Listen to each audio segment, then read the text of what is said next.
যুক্তরাষ্ট্রে ক্ষমতার পালা বদলে সারা বিশ্বে পরিবর্তনের হাওয়া লেগেছে। বদলে যাচ্ছে বিশ্ব বাণিজ্যের অনেক হিসেব নিকেশও। ট্রাম্প ক্ষমতা গ্রহণের পর ঘোষণা দেন দেশটিতে জ্বালানির অনুসন্ধান বাড়াবেন তিনি। এরই মধ্যে যুক্তরাষ্ট্রের তরলীকৃত প্রাকৃতিক গ্যাস আর্জেন্ট এলএনজি সরবরাহের জন্য ট্রাম্প প্রশাসনের সঙ্গে সবচেয়ে বড় চুক্তি করেছে বাংলাদেশ সরকার। এই চুক্তির আওতায় প্রতি বছর ৫ মিলিয়ন টন অর্থাৎ ৫০ লাখ এলএনজি কিনবে বাংলাদেশ।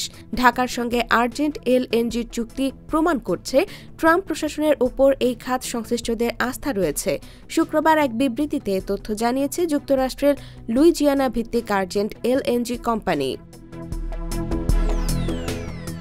বার্তা সংস্থা রয়টার্সের প্রতিবেদনে বলা হয়েছে, বর্তমানে আর্জেন্ট এলএনজি কোম্পানিটি লুইজিয়ানায় বার্ষিক ২৫ মিলিয়ন টন এলএনজি উৎপাদন সক্ষমতার অবকাঠামো নির্মাণ করেছে, যা তাদের সরবরাহ ব্যবস্থাকে অনেক শক্তিশালী করবে। বাংলাদেশের সঙ্গে এই চুক্তিটি একটি বাধ্যবাধকতাহীন চুক্তি হিসেবে স্বাক্ষরিত হয়েছে। যদি লুইজিয়ানায় পোর্ট ফরচুনে আর্জেন্ট এলএনজির প্রকল্পটি সম্পন্ন হয়, তবে তার কার্গোগুলো বাংলাদেশের রাষ্ট্রায়ত্ত জ্বালানি সংস্থা পেট্রোবাংলার কাছে বিক্রি হতে পারে বলে চুক্তিতে উল্লেখ করা হয়েছে।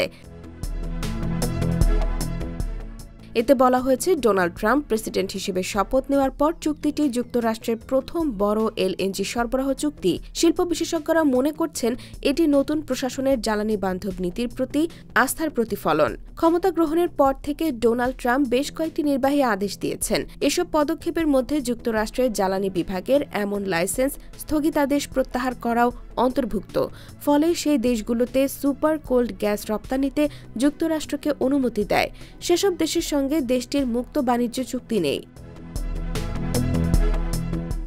যুক্তরাষ্ট্রের সঙ্গে এই চুক্তির বিষয়ে বাংলাদেশ ইনভেস্টমেন্ট ডেভেলপমেন্ট অথরিটির নির্বাহী চেয়ারম্যান আশিক চৌধুরী ব্রিটিশ সংবাদ মাধ্যম রয়টার্সকে জানান, এই চুক্তি বাংলাদেশের ক্রমবর্ধমান শিল্প ভিত্তির জন্য নির্ভরযোগ্য জ্বালানি সরবরাহ নিশ্চিত করবে। এছাড়াও এটি যুক্তরাষ্ট্রের সঙ্গে কৌশলগত অংশীদারিত্বকে আরও শক্তিশালী করবে।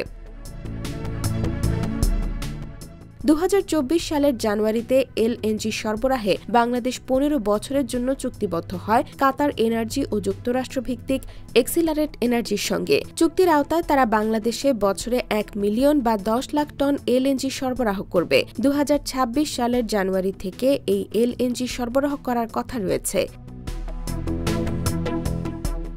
IBTV USA, new York.